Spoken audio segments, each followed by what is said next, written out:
For decades, teachers have actually been arguing about how to teach grammar in the classroom.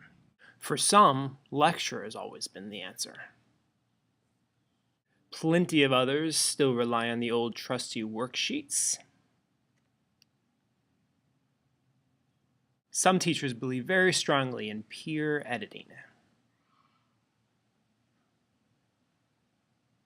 Some teachers like to teach grammar in context, which is basically pointing out mistakes to their students as those mistakes occur. And then there's sentence combining, which students are given a model sentence, and then they're given two simple sentences, and they're asked to combine those two simple sentences in a way that mimics the model sentence.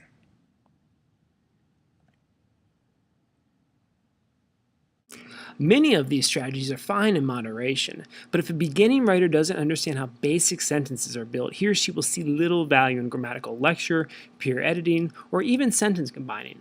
So perhaps it's time we start looking at writing in a different way.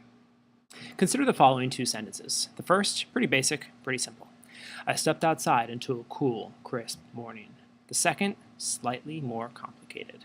Standing there, wrapped in my own stillness, I was suddenly conscious of the movement in the valley, the narrow stream tracing its way downward from the mountain, gliding silkily over smooth stones, furtive, shadowed creatures darting through dense underbrush or skipping lightly from branch to branch, and far off a single automobile, the first in weeks, entering from the highway, winding steadily nearer.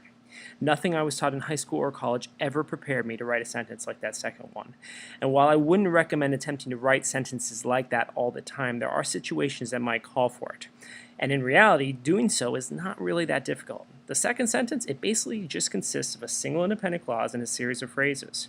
When you understand how phrases and clauses work together, that's when you begin to understand how to construct simple sentences like the first one, or much more complicated sentences like the second one. So how do we learn how to build complex sentences? The process is actually not that difficult. We begin with the foundation. The foundation is known as the independent clause. Once we understand what an independent clause is, then we learn what phrases and dependent clauses are. Then we go back to our foundation once again and we learn to build onto it with those phrases and dependent clauses. And that's how you create really complicated and really cool sentences. A little background before we continue. Prior to these 12 lessons, some of you may have seen my 7 videos that deal with 7 different punctuation patterns. I do like the punctuation patterns. They do give young writers the tools they need to write well, but I also notice they're very limiting.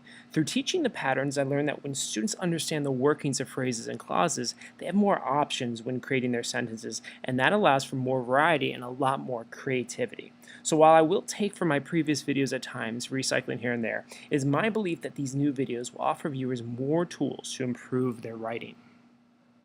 So I hope you all will join me in the coming weeks. Please feel free to leave comments and ask questions if you have any. And I hope you learn a great deal and that you enjoy the process along the way.